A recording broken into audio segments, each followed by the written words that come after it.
and hope that they can get a tight shot on this phone. Can you see this phone here that on the screen? Mr. Camera Person, can you get a shot of that? Yeah. So as you see at the bottom, you see two icons on this screen. I don't know if you can see what they are. One of them says garage door, one of them says front door. So the good news is I know that my front door and my garage door are locked. I know that the temperature in my house is currently 65 degrees. I know that my daughter locked the door about an hour and a half ago. And I know for some unexplainable reason my thermostat just changed to 62 degrees, even though I didn't program it to do so. The bad news is that if I were to put this phone in my pocket, anybody here ever been pocket dialed or had pocket dialed?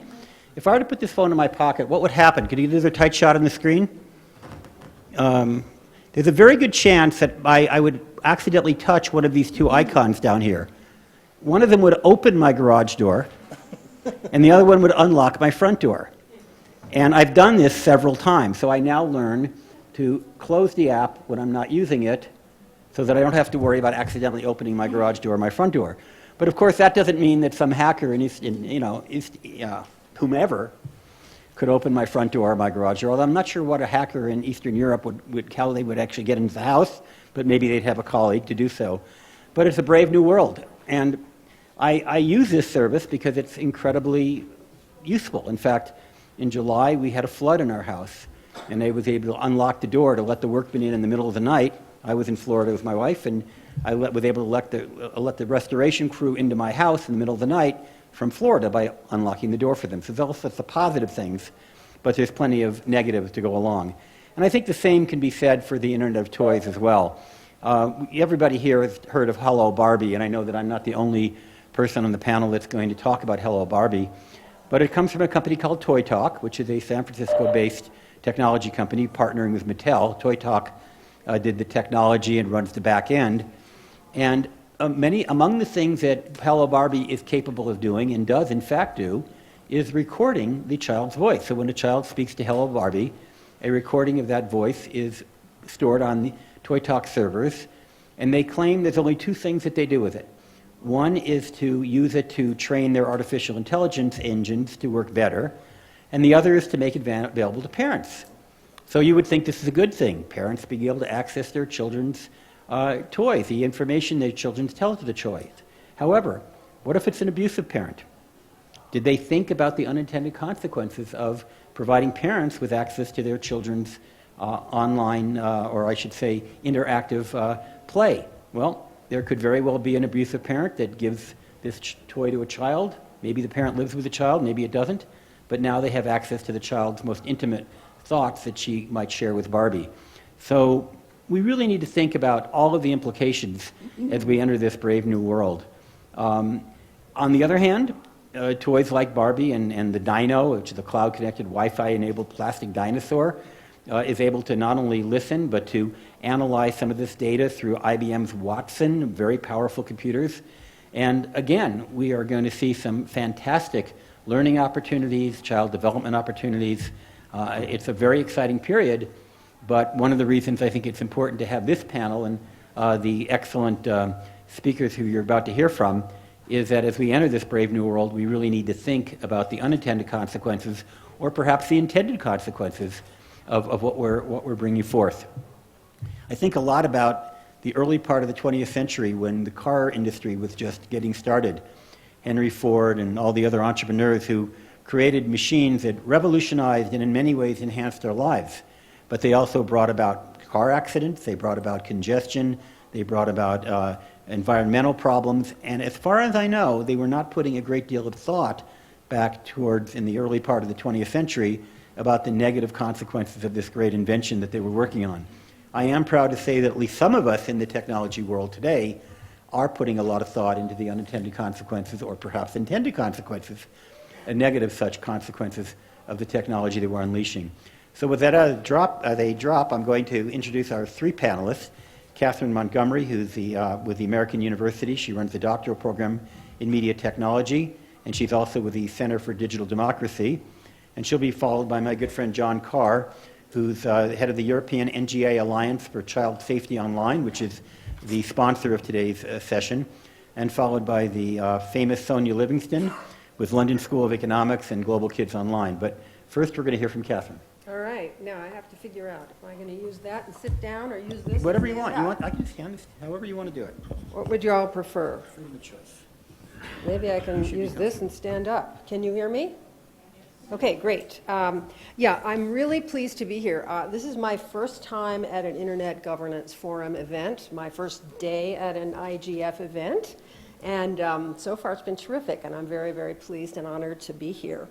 As Larry said, I'm here representing both American University, where I'm a professor, and the nonprofit group, the NGO Center for Digital Democracy, which is a consumer protection and privacy organization based in Washington, D.C.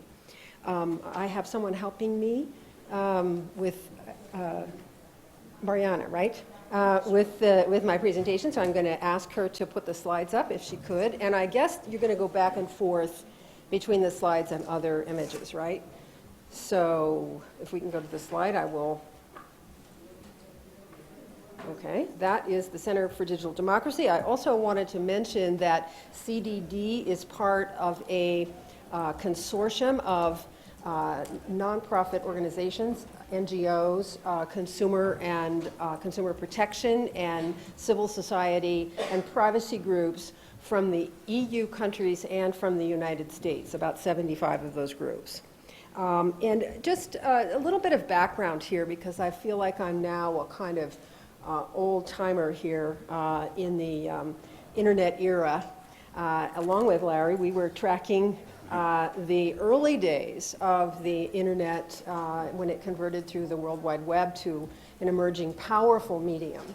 And I've been following as well the role that it plays in children's lives since the 1990s, at which time I ran a nonprofit organization called the Center for Media Education.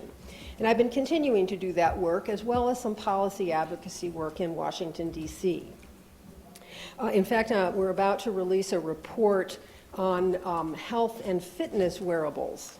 Since we're talking about the Internet of Things, we're releasing a report that's looking at the practices that are emerging around health and fitness wearables and other similar kinds of devices, and what privacy issues and consumer protection issues they raise. Can everyone hear me?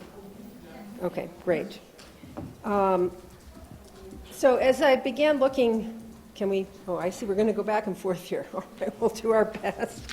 I've been studying the internet, following the internet, and serving as an advocate around issues related to children and digital media for a number of years.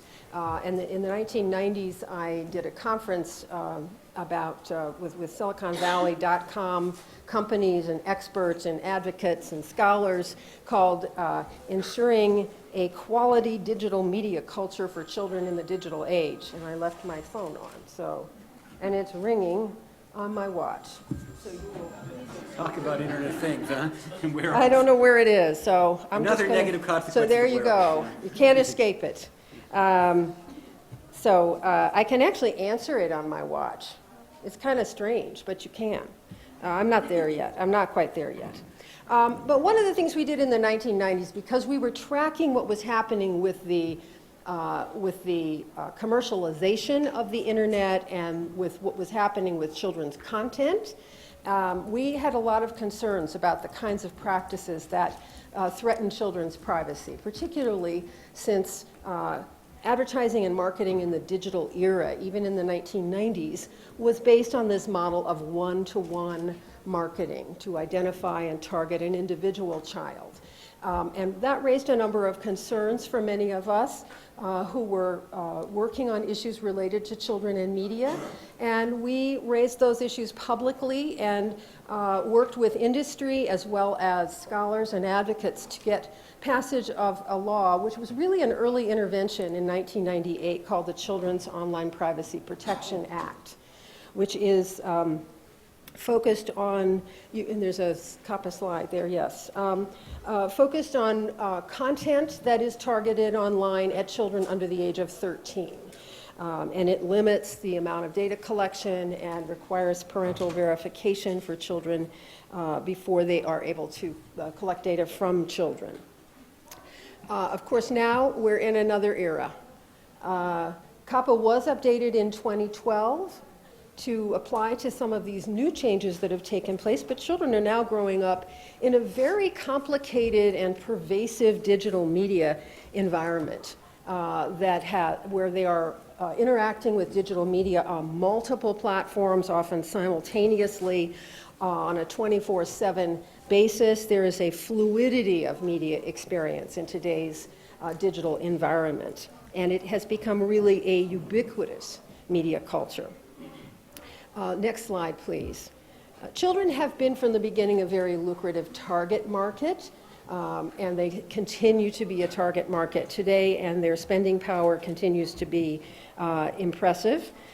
This one industry study estimated it for the U.S. alone at $43 billion a year. Now we move to internet-connected toys. Next slide, please. So we're really, as Larry said, we're sort of entering another era here with the role of big data and with the Internet of Things, and in the case of children, internet-connected toys. And these new devices, these new products are raising a lot of really interesting issues and questions about whether the extent to which they will be really beneficial in children's lives, and I can see many ways in which they will, as well as concerns about possible negative impacts. They're also dissolving the boundaries between the personal, the social, and the public, between home and school, in ways that we need to understand and we don't yet understand. And they're also redefining and transforming the nature of play, or at least they have the potential to do that. Just the next slide to illustrate that they're already, even though we're at the early days of the new internet-connected toy era, they're already a growing market, and there are a number of these products that are on the market now for children around the world. But we're still in a kind of early stage, and as Larry said, this is the important time to start thinking about what we need to do to ensure that we maximize the positive benefits and minimize the harms. And that's especially true because the children's digital and toy marketplace is increasingly a global marketplace. So these are really global issues for all of us. So I'm going to just make some suggestions. I'm going to highlight a couple of products and raise a few issues. I'm not going to deal with this in any comprehensive way, but ask some questions, and so we can all think about these questions together. And I guess if you should go to the next slide, you will see that Barbie is the star today, it looks like, with the Hello Barbie toy. I would like to ask you, though, how many of you are familiar with Hello Barbie? Because I think a lot of people are, but even people I meet, who aren't in my field, say, what? Hello, what? What are you talking about? It does that? Oh, I don't know anything about that. So how many of you are familiar with Barbie? So I'm not really sure how widespread Barbie is known. She's been extremely popular in the United States and very controversial since she was introduced in the 1950s. I was too old to have one. Now you know how old I am. I wanted one very badly, but I was just a little bit too old to get a Barbie.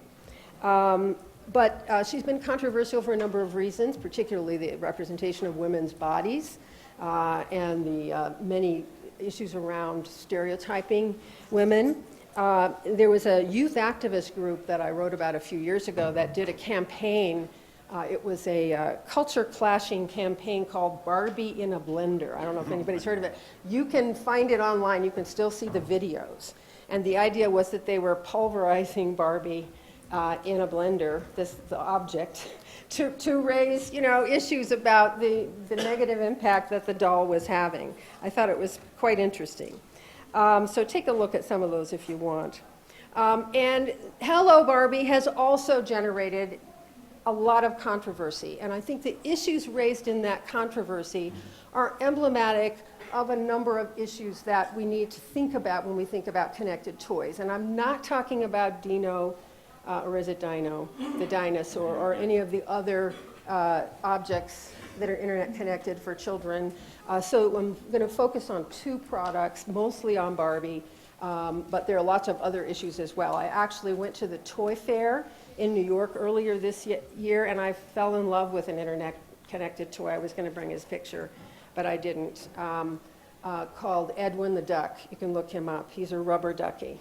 He's for very little kids. He tells stories, and I just happen to have a fondness for rubber duckies. So I'm not objective about Edwin. I'm trying to be objective about Barbie, if I can. But the Campaign for Commercial-Free Childhood launched a campaign that they called, next slide, Hell No, Hello Barbie. And I think it's really good to talk about some of the issues they raised, some of which Larry's already mentioned, but I think they're important issues for us to think about. Barbie is internet connected. As Larry said, she can record a child's voice and then speak back to the child with pre-recorded phrases. That data, that personal data and that audio file is connected by the doll and then processed, and it works through this company called Toy Talk, which uses artificial intelligence to respond. So it's a pretty sophisticated doll. So one of the issues, if you'll show the next slide, has to do with this notion of commercial surveillance. Now, this is an issue that's much broader than this product, and it's much broader than the Internet of Things in today's digital culture. But I think it is increasingly important in different ways when it comes to a doll like this and a product like this that's able to actually record the child's voice and collect other data.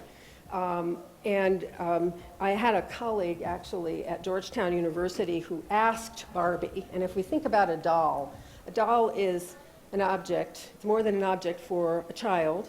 A doll is something that becomes part of that child's life and something with whom and with what a child has a relationship. So one of my colleagues asked her Barbie, her Hello Barbie, can you keep a secret? And she refused to answer the question. She kept changing the topic and moving on to something else.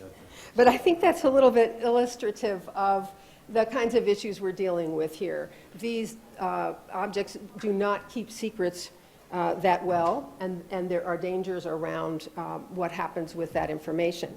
And the next one that I think is an important issue is this notion of parental surveillance.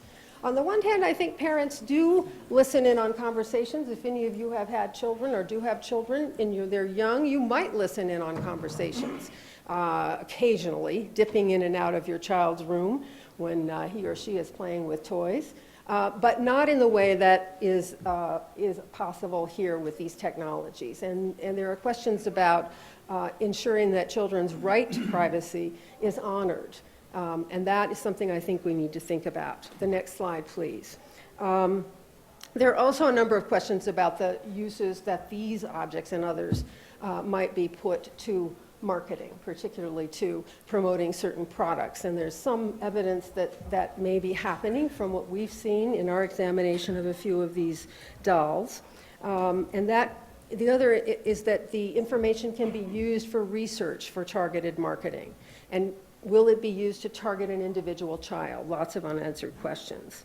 And then the final point from my colleagues at the Center Campaign for Commercial-Free Children is another really interesting one that I think applies to a lot of these toys. And it's not the first time this issue has come up with regard to media culture. Interestingly, a lot of people are arguing that these toys are an alternative to too much screen time because children are too often in front of that screen, passively in front of that screen. And if you can create a toy that enables them to interact with that toy and get away from the screen, that's going to be a better alternative.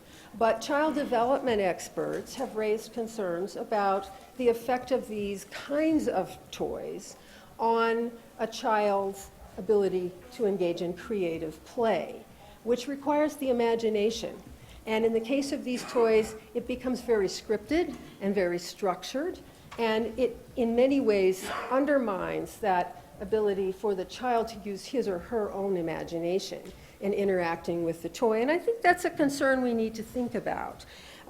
MIT professor Sherry Turkle has also raised concerns about what she refers to as a kind of false empathy that a doll like Hello Barbie engages in. And she says, quote, that sociable robots such as Hello Barbie often pretend empathy, but have no empathy to offer.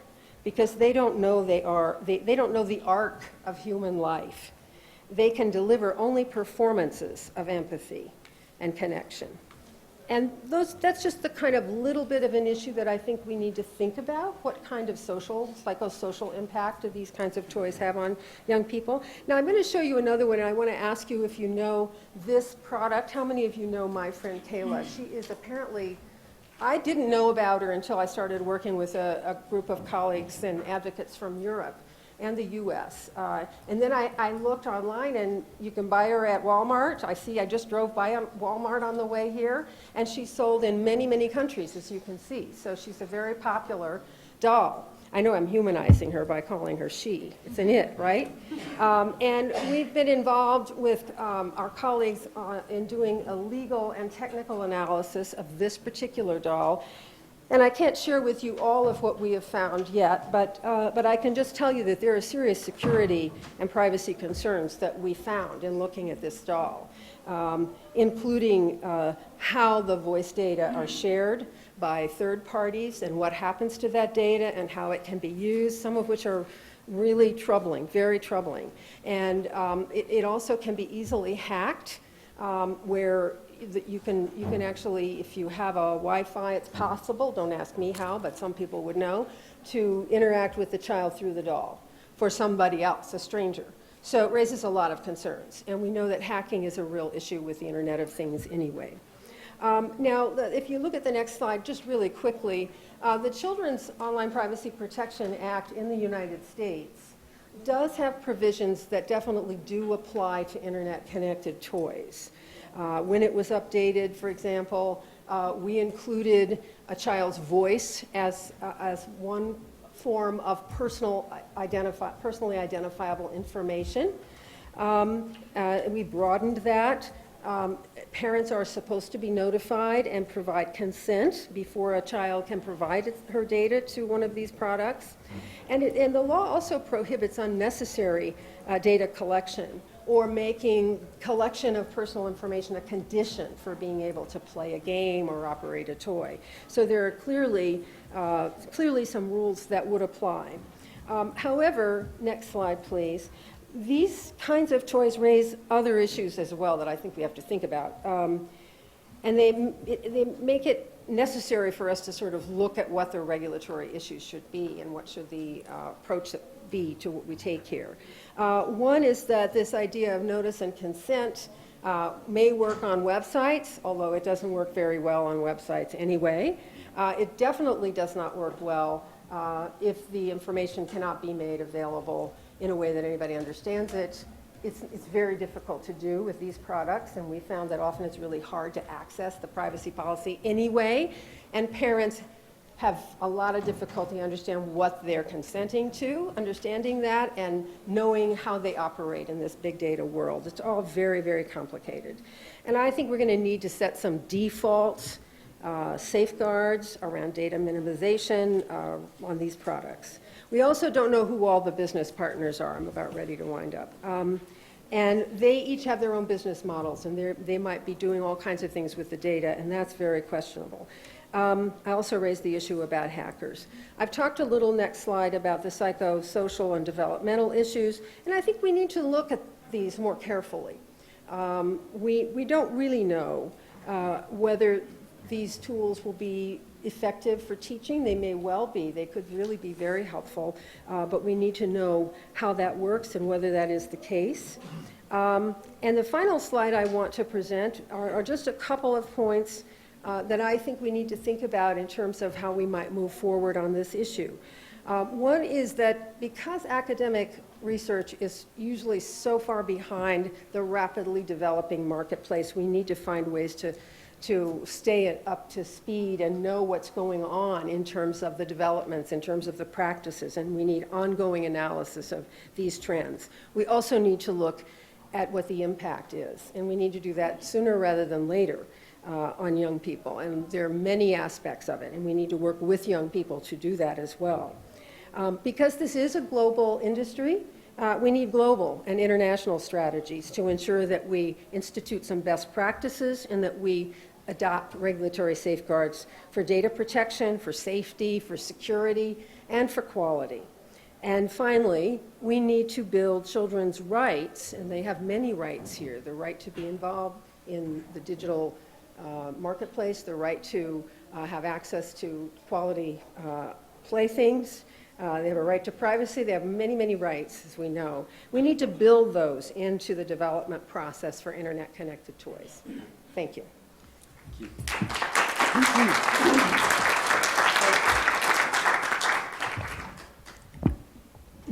My style, by the way, is I like to ask one question and then move on to the next speaker, just a follow-up.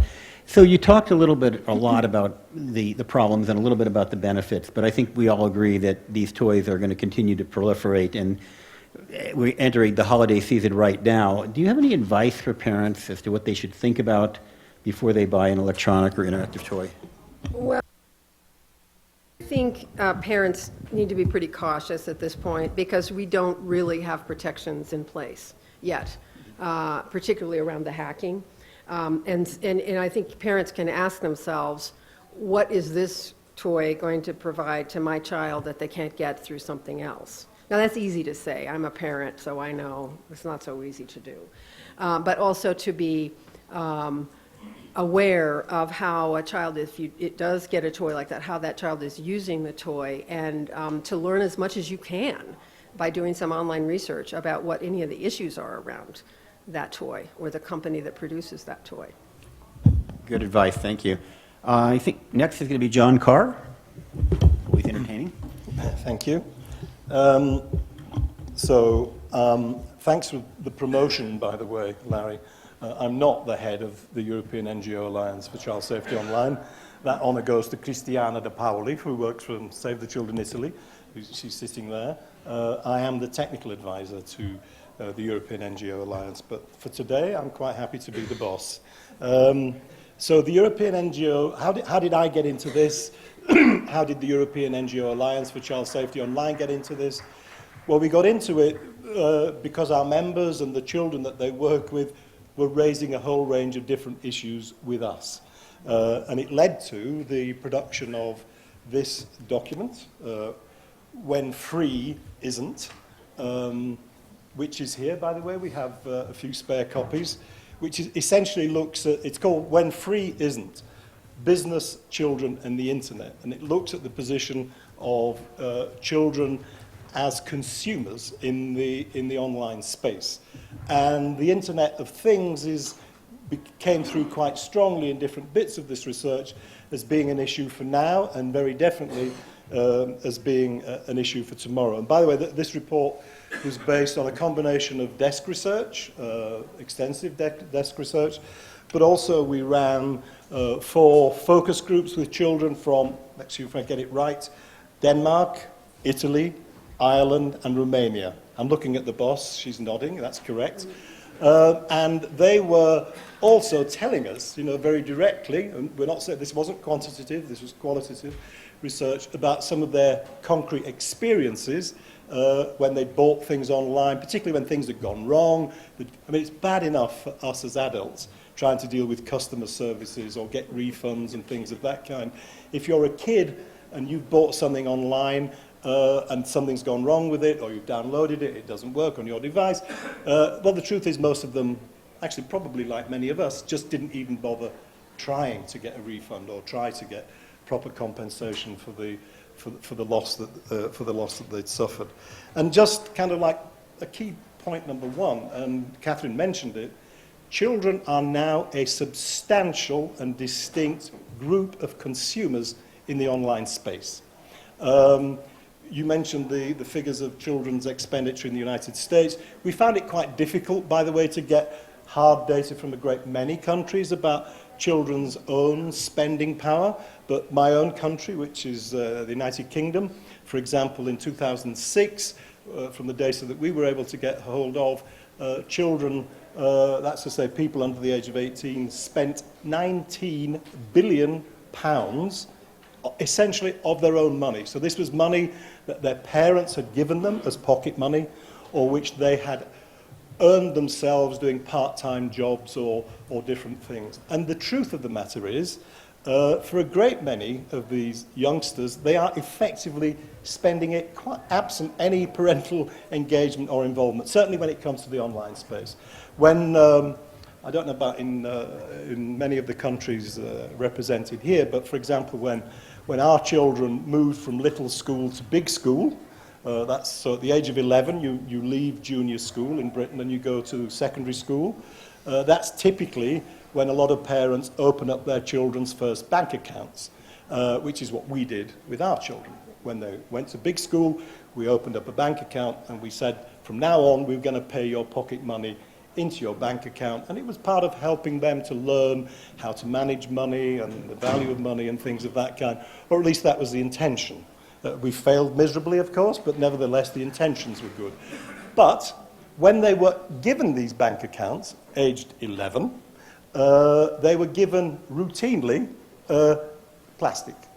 They were called solo cards at the time, debit cards. So these cards had no credit attached to them because they were too young for credit. You've got to be at least 18 to get any credit in the UK and in most other countries. But they were debit cards, so as long as they didn't try to spend more than what was in their account, from the age of 11, they were actively engaged in spending their own money, well, the money that we'd given them, not that my children ever got part-time jobs, God forbid, why would they? They were spending their own money on the internet as well as in shops using plastic. And this is common in many countries and in most countries, and if it isn't common in every country, it will be very, very soon. But the fact is, when children are active economic actors in their own right, because they've got their own mechanisms for paying, like the plastic that I just referred to, or their mobile phones, because you can pay using your mobile phone in all kinds of different ways.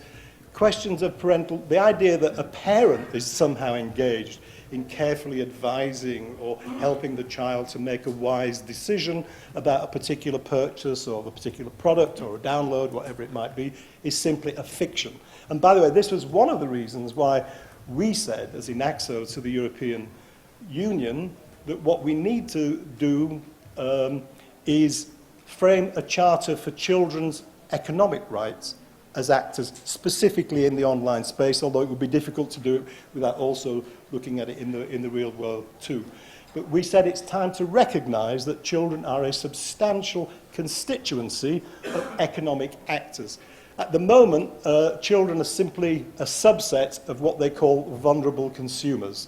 Now, you know, I get it's not meant to be patronising, but it does have rather a feel of yesterday about it. Given, as I say, the scale at which children are now engaging with the internet, given the amounts of money which they are spending themselves, we think it's time that this was recognised by governments and governmental institutions, and this Charter of Children's Economic Rights, we think would be a good way, at least, of taking the debate further forward.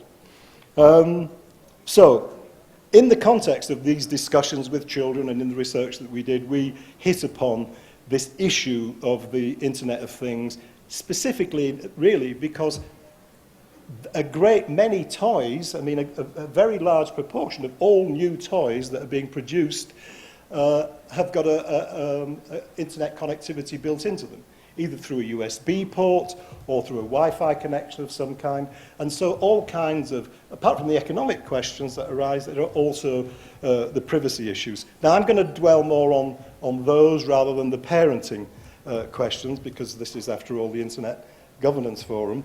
Although I must just say, my favourite Barbie script, I did go and look at the Hell No Barbie website. It is fantastic, by the way. I do recommend it. So this is one of the scripts. I've never played with the Barbie doll, by the way. Never. I want to assure you that I've got this purely as a result of research that I did on the internet. So this is the one that I liked. So this is the Barbie doll speaking to its new owner, right? Presumably after a few other things have happened. So this is what Barbie says. So now that we've used our imaginations and we've played some games, let's get serious and talk about something really important. Fashion. Yeah. Now, of course, the big way that Mattel, because they're the people who produce, the way that they make most of their money is not by selling the doll, it's by selling all the accessories that go with the doll. So that's why for them, fashion is really the most important thing that they want to get into. So, the Internet of Things. Bearing in mind that so many, as I said, toys and things that children use, and by the way, it won't just be toys, it'll be satchels, it'll be pen cases, it'll be a whole range of other things that will have some kind of wireless connectivity that will be traceable or trackable. Let's just reflect upon some of the stuff that's already happened in this wider Internet of Things. Now, I'm going to have to express myself with unusual care here, because if it sounds like I'm being critical of the high technology industries, please don't mistake that for me being a reactionary Luddite or somebody who is in any way anti-technology. But, you know, we have to, you know, there's a relentless message that comes out from Silicon Valley in particular, but from the high-tech industries in general, that everything to do with new technology, and the internet in particular, is progress and is therefore good. And anybody who seeks to question and raise issues about whether in fact that is true, whether or not some of these things could even be bad, is easily marginalized. Remember, 3 of the top 5 most valuable, richest companies in the world are all in and around Silicon Valley. Apple, Google, and Facebook. It's not in their interests, or rather it's very much in their interest to continue to pump out this message and this idea that all technological innovation, all technological change is somehow good, and that we've got to just kind of get used to it and accept it, as it were, in perpetuity. Well, I think the whole issue around the Internet of Things is going to bring that into question, and certainly it's going to bring it into question in relation to the the Internet of Toys used by children. How do I know this? Well, look at the evidence. Some of the devices, I don't know if any of you use Spotify. Yeah, you know the music app? It's one of my favorite apps. It was taken down in October. It wasn't down for very long. I think it was only offline for about 10 minutes. I think eBay went offline for about 10 minutes. A number of big applications, a number of big services around the world went offline for a very short period of time. But how did it happen? It happened because some of the devices that are part of this Internet of Things had been hacked. They'd been taken over by a botnet virus called Mirai, M-I-R-A-I, and they had used these devices, as it were, to do a distributed denial of service attack on Spotify, on eBay, I think, possibly even on Amazon. And what all of the commentators who know much more about this particular aspect of it said was that this was almost certainly a trial run. This was some criminal organization, probably a state. They didn't point east or west, north or south, but I think we all know who they think might well have been behind it. They think it was a very well orchestrated experiment to see whether or not, using these connected devices, the Internet of Things, it would be possible to bring down major operations like Spotify, like eBay, as a trial run for mounting much larger attacks on infrastructure and possibly military installations or whatever later on. But how is it possible for them to do that? Well, I'll tell you.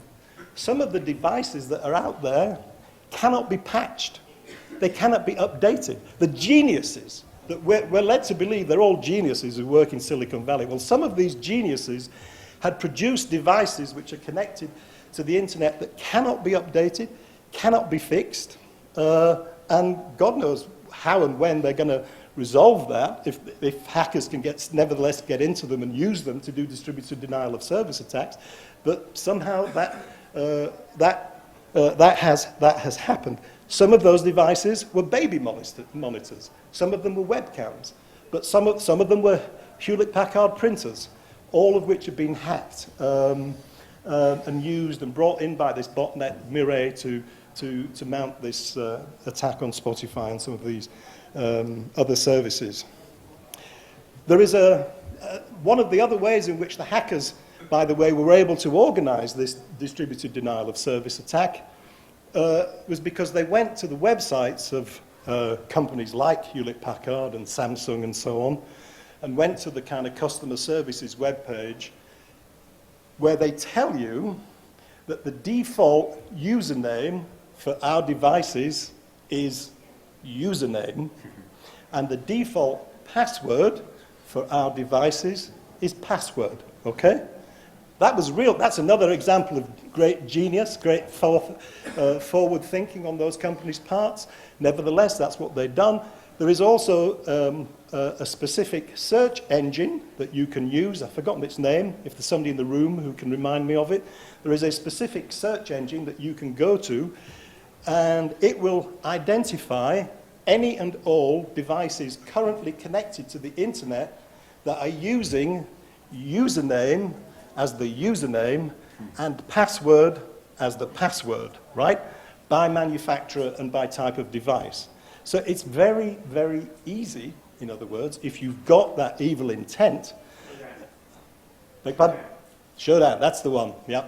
If you've got that intention to hack into the Internet of Things and use it in a malicious way, the geniuses in the high-tech industry have made it very, very simple and straightforward for you to do it. And bear in mind, some of these devices will be toys.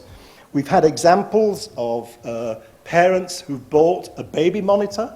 So they want to, they're watching the movie downstairs, the baby's up in bed, so they've got a baby monitor in the house, which is using the Wi-Fi network as a mechanism for transmitting the sound to them downstairs.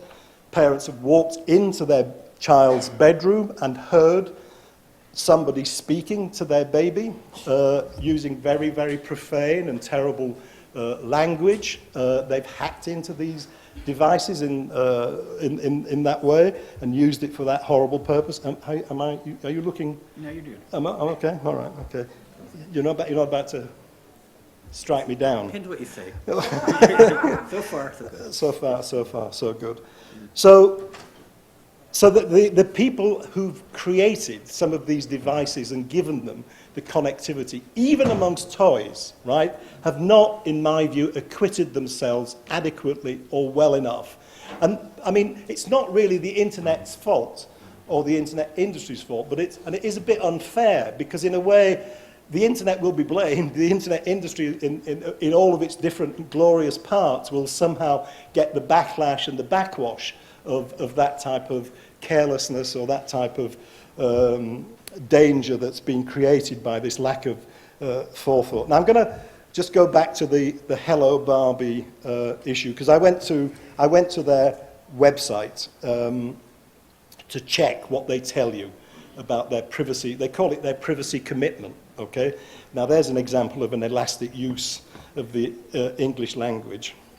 The opening page has the following headlines: children's privacy practices. So that here they're telling you what they will do in relation to the privacy of the child's data.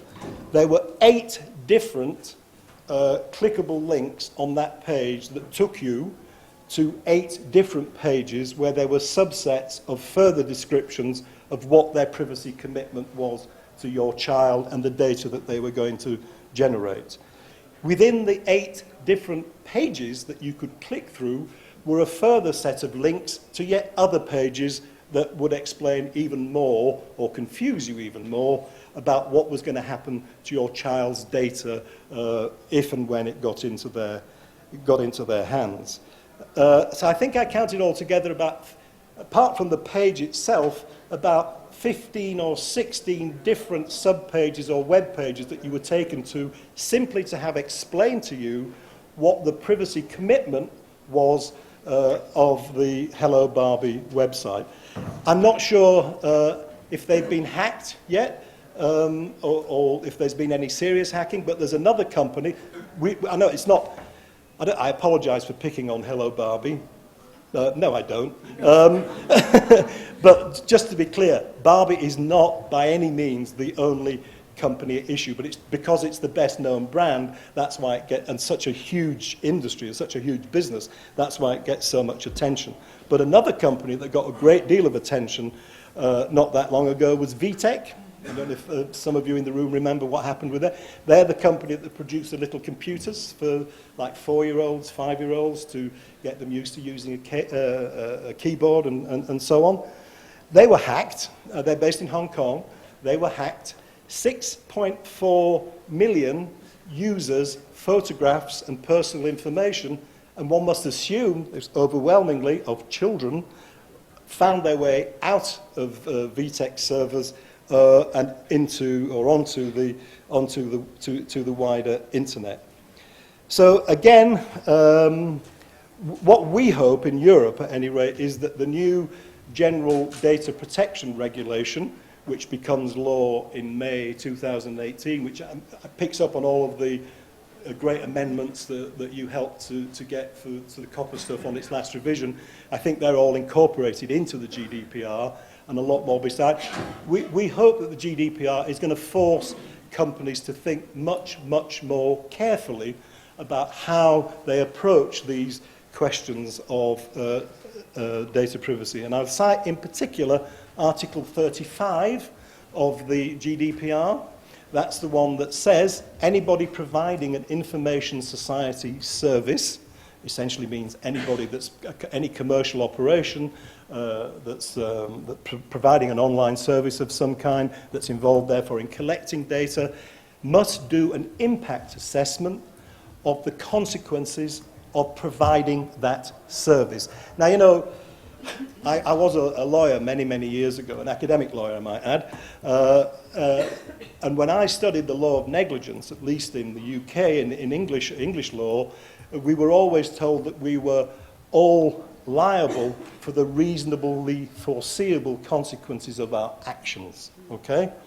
So I've always slightly marveled that there haven't been more lawsuits against businesses where there has been failures that they could have and should have anticipated. You can only put that down to the lottery of bringing lawsuits. You need to be rich to go to law. But now, under the GDPR, it's made absolutely clear that if you are providing an information society services, and all of these businesses that are working in the Internet of Things, particularly in respect of toys, children, are going to be under an express and completely clear legal obligation to carry out an impact assessment. And then, if they conclude that there is a risk of harm, they're also obliged to take reasonable and proportionate steps to mitigate that harm. And I think that's a really important step forward, and Larry is now telling me to shut up, and I'm always obedient when anything and everything to do with Larry Magid. So at that point, I will shut up and sit down. Thank you. But I do have a question. So, thank you, Jeff. So you so graciously referred to many of the neighbors, my neighbors in Silicon Valley as geniuses, somewhat facetiously, I'm sure. But indeed, whether they're geniuses or not, they are people who are very entrepreneurial and who are working on very tight timelines, sometimes limited budgets, trying to create marvelous, amazing things. So I guess the question is, how do you balance the need to encourage innovation and allow companies, in addition to the rich ones like Facebook, whose name you're writing down now, but even some of the startups, like this toy company, even though they partnered with Mattel, they're actually a small startup in California. How do you encourage innovation at the same time, make sure that these negative consequences that you speak about don't occur? Okay. So I wrote down Facebook's name to remind myself that if you've ever been in, or if you ever visited Facebook's offices, at least until fairly recently, they've had the good sense to change it a bit. On the wall of every office in Facebook was a strapline, a slogan that said, "Move fast and break things." In other words, the dominant idea, the dominant ideology behind Facebook, and this is characteristic of Silicon Valley as a whole, was, "Hey dude, that's a great idea. Let's get it out there. See what the hell happens." And then, how many times has Facebook apologized and changed things? That's not acceptable. And that's why I think, now I'm not in the business of protecting small-scale startups and entrepreneurs. I'm all in favor of it. Capitalism is a good system. I'm not knocking it. But when it comes to, if you're moving into a market, particularly a market where you know or ought to know children will be actively engaged, you have a high level of responsibility to make sure that you're not just moving fast and breaking things, but that you are behaving responsibly and safely. Good answer. Sonia, it's all yours. Thank you. Okay, cool. So I've been writing furiously while my colleagues were talking, so I'm going to, I hope it's okay if I look at the notes on my screen as I talk. I went to a meeting at Chatham House in London last week on the Global Commission on Internet Governance with Carl Bildt, at which they were reporting or relating the recent Global Commission on Internet Governance, which folk here might know about, to precisely the Internet of Things. It was an extraordinarily depressing meeting in which a large number of experts were just very worried about how the Internet of Things was going to introduce a whole set of cybersecurity issues that they didn't have solutions to the point where they were hoping that interoperability among all of these connected devices on which the Internet of Things is going to depend will not come for a long time until we've all had a chance to sort out the issues of privacy, design, regulation, and indeed understanding of what on earth is going on. And I was on a steep learning curve here because I'm not particularly an expert in questions of cybersecurity, design and regulation. But what I was fascinated by listening to the conversation was periodically there would be a moment when someone would say, well, we're going to need more education on this, or we're going to need to do more awareness raising, or people are going to have to take responsibility for the devices in their homes and the ways in which they use them. And I think for a long time we have celebrated those moments and the call for education and awareness raising because of course we want an empowered public that understands how the devices that we have in our homes work, and of course we want people to be treated as citizens with respect and their intelligence and their agency appreciated. But this was a world that people were talking about in which the best cybersecurity experts in Britain and a number from overseas themselves could not understand. And how then we expect, and my research is mainly with parents and children, how we expect parents and children, what kind of education we could possibly imagine beyond this is seriously going to put your privacy at risk, don't go near it, but you know, anything more nuanced than that about making fine judgments, I really I came away a bit despairing too. But what I thought I would say in my 15 minutes till Larry tells me I've overrun my time is one of you said rudely that academics are always too slow to get to. It was Kathy, I think. I know. She's allowed to say it. Well, you know, we can only research what's here. We can only research what's in front of us, and those of us who think we can research the future are mistaken. So I research what's here, and I read the research that many are doing on how it is that parents and especially children are engaging with the technologies that are currently in their homes. And I thought I would tell you something about some recent research on how children currently understand their digital environment, and I think that does provide some pointers about what it is that they possibly could understand in the future, given that it's only going to get more complicated. And I'll say by way of credentials that I did begin life as a psychologist, and I did take my social, cognitive and developmental psychology courses 101.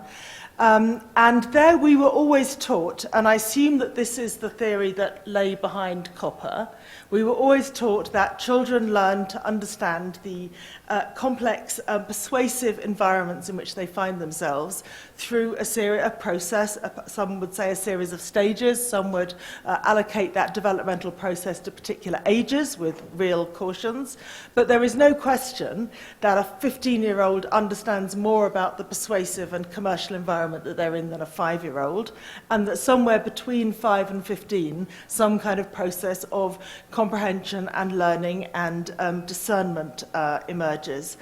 And the kind of classic theory would say below around 7 or 8, children are just not going to understand most of what we are discussing in terms of uses of persuasion, marketing, advertising, perhaps use of data. That as they get a bit older, they will understand a range of ways in which the world works and become more discerning, but that doesn't necessarily mean they'll use that knowledge unless there is a good reason to, or unless they're reminded. And even after the age of about 12, which I think must lie behind copper, Kathy's going to tell me, because for Jean Piaget, who was, the god of developmental psychology, that was the age at which children really began to think a lot more like adults, as if adults understand this stuff. But anyway, and so could be tasked with their own agency and responsibility in making judgments about how to address marketing and persuasion. Well, that was kind of worked in the days when we had regulation that said, that specified this is an advertisement and this is content which is not paid for. There would be clear demarcation, and the demarcation of sponsorship, marketing, advertising, and content was managed by design and by regulation. And even then, it was, there were lots of grounds to contest it. And I completely understand now why in Europe the General Data Protection Regulation is saying this is a more complex world.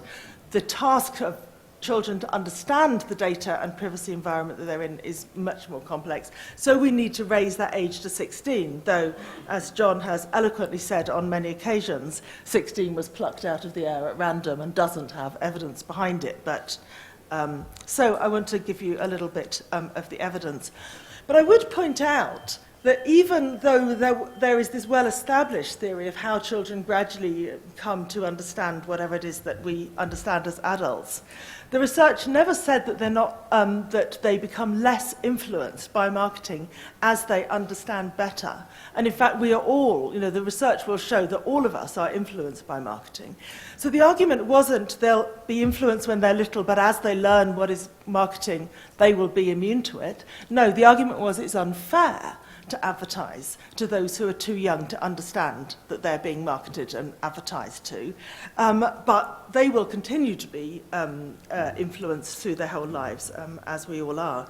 And I guess the other argument was young children are laying down practices, preferences, values and habits which will have longer term consequences. So then again, it might be worth it for society to not, as it were, give them junk food preferences when they're young. So the question was about fairness and more than about influence. And I think it would be very hard to make the argument that today's environment, persuasive and commercial environment for children is in any way fair. So, to children. So what John and I, and Yasmina Byrne, I don't know if she's here, but we argued in our paper about children being 1 in 3 internet users, was to argue really that this is a substantial number of children who are internet users. Sorry, the internet users include very many children, but the internet will persistently say it is blind to children and to their needs and rights. Even as it simultaneously targets them for marketing purposes. So there is a kind of curious paradox that I think a number of us are puzzling about whether the internet does know a user as a child or it doesn't know it as a child, or when when those providing internet contents and services consider it in their interest to know that this is a child. But I think the argument that this is fair would be jolly hard to make. So, what is it that children do know about the digital media environment that they face? And I thought I would just mention a couple of recent studies, one in Britain and one in Europe. And I could wish that there were more. There is, of course, more international research, but this is what I happen to know. So, this year in Britain, our media regulator Ofcom surveyed what children aged between 5 and 15 understand of the media environment, including the commercial environment. And I thought I'd just focus on what 12 to 15-year-olds said by way of answer, because they are the oldest group, so what they know is, as it were, the most that children know, and they're also the group that is currently being contested by the GDPR, so it's kind of particularly interesting to think about what it is that they might know. So half of 12 to 15-year-olds in Britain who do have some digital literacy education, half of them know that YouTube is funded by advertising, half of them know that Google is funded by advertising. Many said that they don't know, or they think it's there for public benefit. Only 45% of 12 to 15-year-olds, when shown a screen which had the top 3 search results, so shown a Google screen, the top 3 search results had an orange box with the word ad, and only 45% of 12 to 15-year-olds worked out that this was a paid-for search result. So this is an educated country with digital literacy training in schools, and these are the oldest of our children that we're talking about. It's still hard to figure out in this environment, let alone the future environment of the Internet of Toys that we're talking about, what it is that is advertising, what it is that's sponsored, and what it is that is, as it were, provided in the public interest. So what the Ofcom trend data shows is kind of gradual improvements in some levels of children's understanding. They're becoming a little more aware that advertising is now personalised to them rather than general to everyone. But still, only half of 12 to 15-year-olds understood that advertising is personalised. Only around half understood that vloggers might be there endorsing products because they're paid to do so. So what I'm trying to say is, this is a fairly savvy group. Normally we would call these kids savvy, and in many ways they are, so I'm not trying to do them down. I'm just trying to say this is a very hard environment to decode. One other study I thought I would mention was I was kind of tangentially part of a European Commission-funded study called The Impact of Marketing Through Social Media, Online Games and Mobile Applications. Brilliant acronym, completely unpronounceable, but never mind. And that focused on 2 other areas where children and young people spend a lot of time.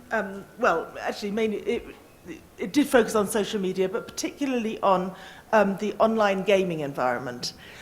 And there, the purpose of the study was partly to track the way in which online gaming, both through advert games and through in-app purchases and through games on social media sites, are now completely full of advertising, whether it's contextual adverts on the side of the screen or embedded adverts within the game.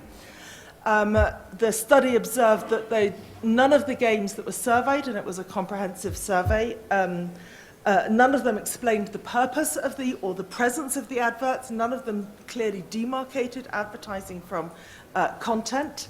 Many required payment for the kids to get to the next kind of level of the game. There were lots of messages in the games inviting kids to extend playtime. And so there were a whole host of ways in which the gaming environment was thoroughly commercialized. What did the children think? Focus groups of the children showed that they generally disliked the advertising as a distraction or a disturbance. They believed that they could, or they said they could, identify what were the adverts from the other content. But in the experiments that tried to understand, nonetheless, did the advertising affect them, it did. And that's my point again, that children can understand, even when they come to the point where they do understand that they are being marketed and advertised to. That isn't enough to stop them being influenced by the advertising. And the report has a number of reasons why. So advocate or playing games was particularly difficult to defend against the advertising because the children were so absorbed in the playing of the game that the advertising is kind of subliminally on the edge and present, and it in the advert games especially, it doesn't interrupt the flow, so it doesn't seem so irritating, and the children are still influenced. And interestingly, there were no substantial age effects. In other words, these are, we kind of keep hoping, I think, that we can protect the younger ones and the older ones will wise up and be immune to it. Doesn't really happen. The younger ones don't realize as much, and occasionally they're more influenced, but by and large, these effects go across the age range and will affect us too. And maybe just to kind of end with something from EU Kids Online. I'm looking at Gestalt, who's also part of the EU Kids Online network. One of the things we did as a network in a number of countries across Europe, in 9 countries across Europe, was we did a whole series of focus groups with kids to understand how they saw this environment. And there were many things that I could say about the results of those focus groups. But I think most strongly what I would convey is a sense that children are a part of this world, and they're kind of observing all of these changes that we are talking about, and they are trying to find strategies for themselves that will kind of make sense of the environment they're in. And in the absence of very clear indicators about what is marketing and how it works, or where is their data being used and how they might take action, there's a lot of puzzlement and a lot of kind of self-help that goes on among children and young people, sometimes which is constructive, sometimes which they find quite empowering, sometimes which invents new myths about what might help or where you can't get any kind of redress when in fact you can. And a strong sense of the unfairness of this world that they are in. And every child, I think you know, the first thing a child says when they can put a sentence together is, "It's not fair." I mean, children are born with a really strong sense of fairness, and somehow we have designed a world in which they want to be agents, they want to be efficacious, they want to be treated fairly, and this unfolding digital world isn't giving them those opportunities in this sense. I mean, ironically, Kathy, one of you also said this, in other respects, it's an extraordinarily empowering world. And young people and children are hugely enjoying and fascinated by the opportunity to develop new skills and participate in new ways and so forth. So we have a very kind of intense choice before us about an increasingly unfair world in the sense of the marketing and the business models and the use of children's data, and an increasingly empowering world that I haven't talked about so today in relation to new kinds of creative, communicative and participatory opportunities. And it's just very difficult to see a way through this at the present. But my last point is to go back to Chatham House. We've talked about the Internet of Toys as if here's Hello Barbie and there's your baby app, and they're kind of separate and they're standalone. What I really took away from the Internet of Things discussion with the Global Internet Governance Commission was that they're all going to be connected to everything else. So your school lunch payment card for the kid is going to be linked to the parent's bank account, and your child's house key is going to be linked to Larry's door phone app. Your Hello Barbie will be linked to John's Spotify account. And the children are going to become the weakest link in an extraordinary kind of nexus of complexities. It's not Barbie sitting by herself. She is, talking to the other devices. Families, we know, share passwords. They leave their password devices open. What kind of passwords are we going to expect the kids to remember? I just think sorry, I'm not very cheerful today. But I think it's a fascinating conversation, so thank you. Thank you. So, to illustrate the point you just made, the front door for my house was opened at 9:59 a.m. this morning by my daughter. Now, she happens to be an adult, but this would have been the case had we had this technology when she was a minor. And again, a hacker could get access to my daughter's comings and goings and literally know who's in the house and who isn't. And if that weren't enough, there are cameras in the house that they can then hack into to verify that. So what you're saying is absolutely true. Another thing you said that's absolutely true, yet in my opinion somewhat controversial, is the whole issue of the GDPR and children up to the age 16. And we've had this conversation before regarding both GDPR and COPPA.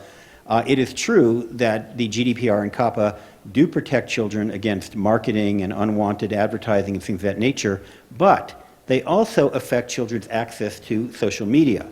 And social media, as far as I know, although it's not explicitly written such, ought to be protected under the rights of the child, the UN Convention of the Rights of the Child. They talk about media in all forms, including social media, and it talks about how no one shall ban children from social media, or from media, except for very certain, very narrowly defined moral issues. So are we at the benefit of protecting children from unwanted and unfair marketing, also protecting them from their right of free speech, or impinging their right of free speech? Yeah, absolutely. You have mic on? Yeah. Yeah. Yeah. No? No? Okay, take this one back. Yeah, we have infringed the UN Convention on the Rights of the Child in relation to the GDPR in so many ways. It's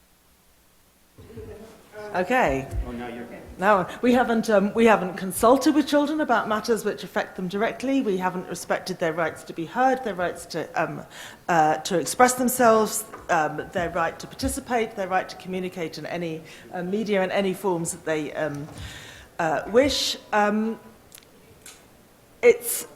there's the two bear almost no relation to each other.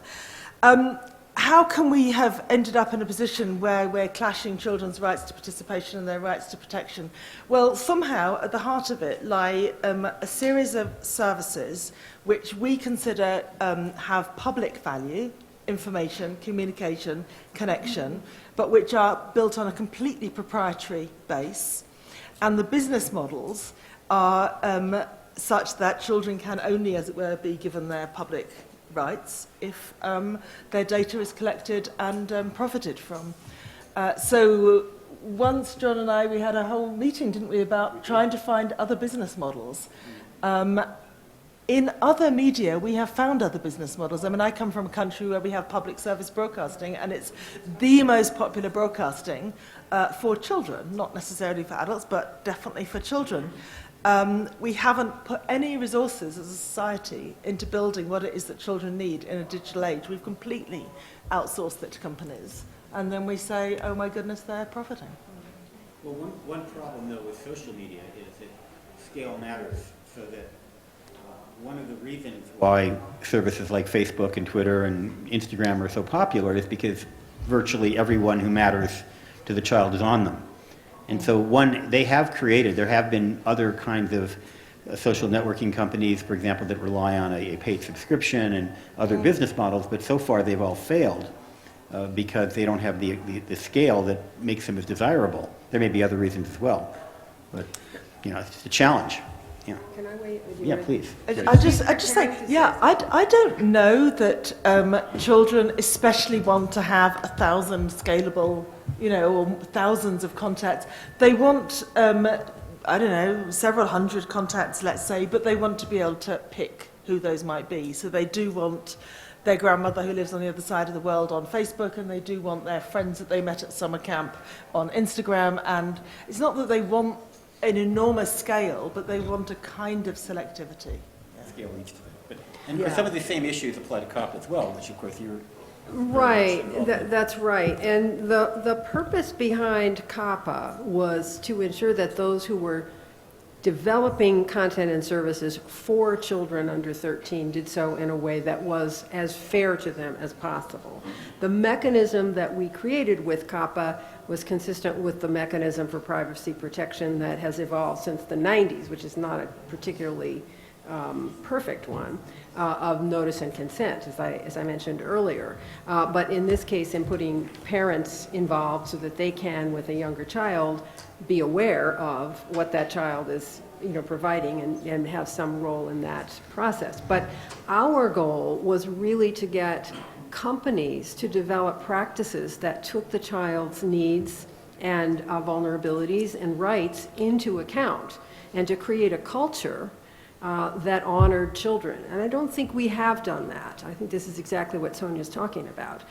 In the case of social networks, what these companies have chosen to do, rather than try to develop some way of serving children under the age of 13, perhaps with a different set of services or different processes with their needs in mind, is simply to keep them off.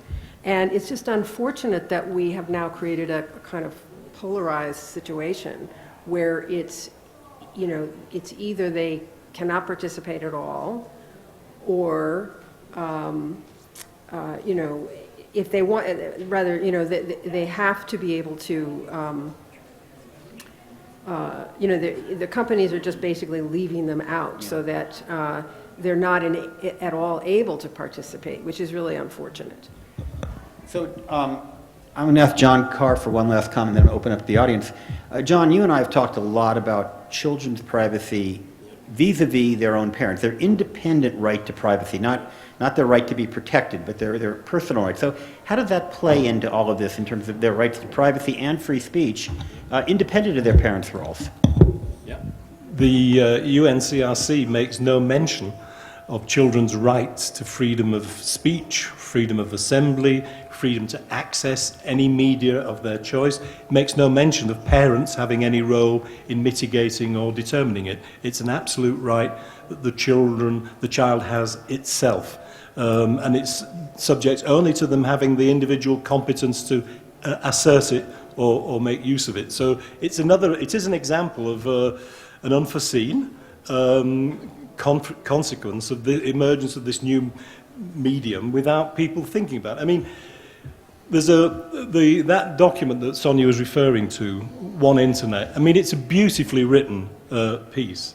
It's a wonderful piece of desk-based research and so on.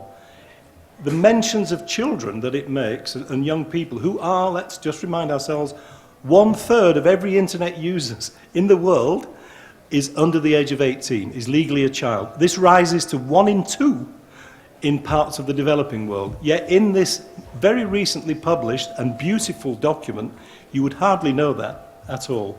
Children are constantly being overlooked, constantly being marginalized and sidelined by policymakers and decision makers, and it's one of the reasons why eNACSO exists, because our job is to try and change that debate, change that discussion, and try to get policymakers to accept that children, the internet today is a family medium, it's a children's medium as much as it is anything else. It might be many other things, but it is definitely a family medium and a children's medium, and the rules of the road are going to have to change to reflect that. I'm sorry if some of the early internet utopians don't want to hear that, but it is simply an empirical fact. So speaking of disenfranchising, we don't want to disenfranchise the people in the room who don't happen to be in the panel. So I'm going to open it up, and I believe the gentleman right there had a comment. I believe, is there a roving microphone? How are we doing that? Yes, thank you. It's on. Please identify yourself if you don't mind. My name is Jivan. I'm the head of the Macedonian mission in Geneva, and I'm also a MAG member, outgoing, so I would recommend to the present MAG members who are staying on to make Internet of Things a key theme for next year's IGF, perhaps the key theme, because I think that we keep on missing it every year, how important it is. And how we address it, perhaps there's many different ways of addressing it, and one that perhaps has not been explored enough is the courts, because there is in every country and internationally enough tools to address it within each of those countries, and we keep on looking at industry to address it. Industry will seek profit all the time. So the courts are one way of addressing it, and perhaps one group that will address it is the public, if it organizes in a different manner. And I think that the type of organization I'm talking about is the type that workers organized around syndicates a long time ago to get their rights. And I think that the way to do that is to put a value to data, because data at the end is monetized when the company uses it in a different way to give certain information to companies that are interested in advertisements. But it's not yet in the way when a user is using it and giving their data to the company. And perhaps there is the link that needs to be explored for that. So, as I said, perhaps courts will be a way of using that. And one last thing is, I think that some use was made of human rights, specifically here the human right on, that revolves around children, the frameworks that are there. But perhaps we need to look even to zoom out a bit more. I have the pleasure right now of being of the Human Rights Council, my country, so I'm representing it there. And I think that there is room. We, as a joke with a friend of mine, we've kind of, with Jovan Kurbali, I'm sure you know, many of you know him, but we were kidding around with an idea of creating a human right around cognitive space. the right to cognition or the right to cognitive space. And I think that one way perhaps of exploring all of this is that, because it is, there's so many explosions to our cognitive space that we're not, that we don't have a way to redress that. And perhaps we need to think of a way of putting it either as a human right or as a different way, but that needs to be protected. It's too exposed for adults as well, not only for children. And I think that some more attention is needed there. Thank you. I think, Emily, you had your hand up in the back. She's going to run the microphone over to you. Thank you. And again, if you would identify yourself, I'd appreciate it. Emily Taylor, I'm here with URID. I'm also an associate at Chatham House, which is, thank you for the mentions. One of the things, thank you for such an extraordinarily interesting discussion. It could go on for much longer. One of the things that we're also worried about, and I think most people seem to be worried about the Internet of Things, is on the security side, just how insecure it is, and the speakers have made excellent points on that. But I suppose the corollary of that is that where you have things going around, hurting people, harming them, whether they're cars, whether they're toys harming young children, we're now physicalizing this, what has been a virtual space, and with that physicality flows liability often. So you would often, things that have up to now been a reputational or a financial loss will now be a physical harm. Yeah. And I think that we will see the liability environment changing. Now, I don't think that's necessarily going to solve the privacy issue or give people realistic choices or young people realistic choices. But I do think that as the landscape sort of gets embedded, we will start to see liability flowing, and that also brings changes and hopefully better practices on security. Thank you. That's an excellent point. When you think about where I live, we already see the Google cars driving around. They happen to have safety drivers now, but they won't in the future. And you're absolutely right. A hack attack could result in the loss of human life, which is something so far I don't believe we've seen as a result of the internet. Another, had your hand up on the corner there? I apologize. People need to raise their hands high because it's hard to see. But we'll start with that lady in the corner in the gray. Oh, good. You have a mic. Good. Yes. Yeah. Okay. Fernanda from American University. What I'm concerned with all the presentations here is how we will accept this kind of locked-in instruments that we are seeing in these connected toys. So if we think about technology and education and about the discussion on digital literacy, we already know this story and how this commonly ends up. When we have locked-in technologies, we are assuming some kind of consumer behavior from the person who is using it. So we are assuming that these children will be consumers, and that's it. Are we going to accept this for these new cognitive artifacts that we are now seeing? Or are we going to question how this has been built? And we will think about what we already have learned with the digital literacy and education and technology debate, that we should have more open technologies where we can assume that these children and parents can have a kind of empowerment on these technologies. So I'd like to hear you guys about this. Thank you very much.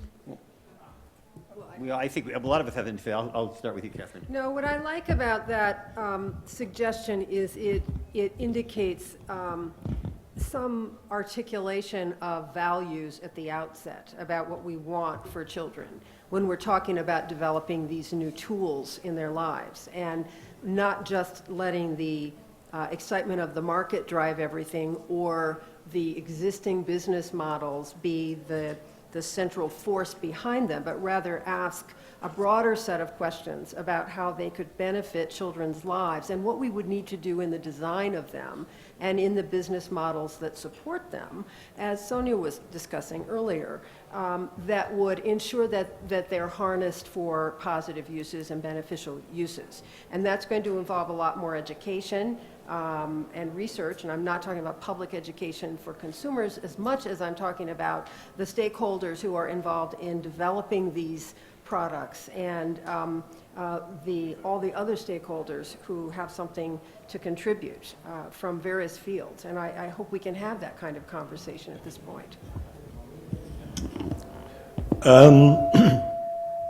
A central idea of the internet that's been there from the very beginning is that it is a decentralized system with no individual point of management or control. Permissionless innovation is another core idea, which is at the very heart of what the internet and the development of the internet has been about. So what you're in fact challenging is these two very deeply embedded notions that have been there from the very beginning of the internet. And going back to Larry's point, new startups, how do you control this thing? Well, I'm afraid I'm quite pessimistic about this, although I think Emily made an excellent point about the new physicality that the Internet of Things is introducing us to might accelerate this process. But I'm afraid if history is anything to go by, it won't be Spotify and eBay that's taken offline through an Internet of Things-based attack, through the incompetence of manufacturers and the openness of the Internet. It'll be the national power grid in a country, or the banking system, or major hospitals. And it will be this is, historically, it's taken a major disaster of that kind before. I mean, one of the things about this document, the One Internet, which I read, and Wolfgang's in the room now, so I'll be even more careful about what I say. That document could have been written by any academic at any point in the last 20 years. What's the huge conclusion that these great brains have come up with? That we need to have governments cooperating more, that we need to have more effective multi-stakeholderism. And they say this at the moment that Donald Trump's got elected in the United States, threatening the international order, where my country, to my great shame, is Brexiting out of Europe. We've got Putin doing what the hell he wants in the Middle East, and these guys who run the internet are telling us that we need to cooperate more. It's not, you know, there will be, I'm afraid, a major disaster sooner or later, and that is what will trigger change. No more reports, please, telling us to cooperate more. On that happy note, there was somebody in the corner there, I believe, yeah. Go ahead. Yeah. Please bring us up a little bit. So my name is Clara Sommarine. I'm from UNICEF headquarters, New York. I just want to come back on the point on the CRC, right, the Convention on the Rights of the Child, and it's true that we have perhaps this clashing of rights. And I just want to point out, I don't think that's anything new, right? We have many rights in the CRC where you see a clash between children's right to privacy, but also to a certain extent right of parents, responsibility of upbringing. And I think what we always come back to is what is the best interest of the child, right? And that is very difficult to determine in certain circumstances, but I think this is also something that needs to be discussed and plays out differently in different culture contexts. But I wanted to raise here that I don't think this is only an issue here, right? This is a tension we have always when we implement the convention. Comment. Now, there's a million hands up. I'm not going to be fair. You had yours, and then I'm sorry, then Marcelie. Another, Andrew Pam from Electronic Frontiers Australia. Another conflict I just want to bring up. While I absolutely agree that it is true that children are users of the internet, deserve to use the internet, should not be prevented from using the internet, and we need to ensure that the internet is safe for them, we have to be very careful that that is often used as an excuse to suggest that the internet should be made only safe for children and that adults should not be able to do things that are not safe for children. So we have to be very careful to balance those rights and the rights of adults against the rights of children. So not in any way suggesting that we should avoid making the internet safe for children. Of course we have to address safety issues for children, but we do have to balance that against the rights of adults not to be constrained by whatever is the safety level for children. So this is a pivot idea from making it accountable for adults to be free and open, but also for youth to have the opportunity to experience. The one area, and I'm Marceline Hancock with Privacy Fundamentals, and I was with a nonprofit that created assessments that were COPPA aligned, with the COPPA compliant in the United States with the privacy law, but then also for education. And the one place where people select technology for children that they must use is in the education space.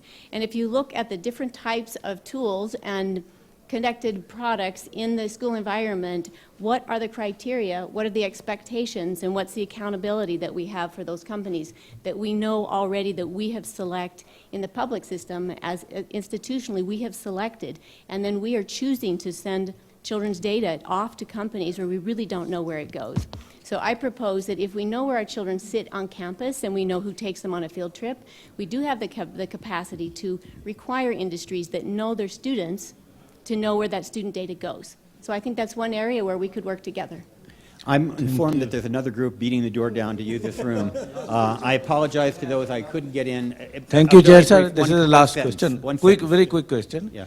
I'm Bijoy Mitra from India. I'm neither expert in IoT nor in toys business. Yeah. But after listening to Larry, John, and Kathy and Sonia, it comes in my mind that the internet for toys is very dangerous for the children. So for children, we have got various age groups. Can we define the IoT level security so that it can be mandatory for the toys to mark? Now the children toys, they mark for age group 2+ or 3+, depending on the their security. But IoT security is a different thing than the normal security. Thank you. So When can I get we home, think I'll of- take that up with my genius friends in Silicon Valley. Thank you very much, everybody. I appreciate that. Well done. Thank you. You're good. Well done. Thank you. That was a good, it was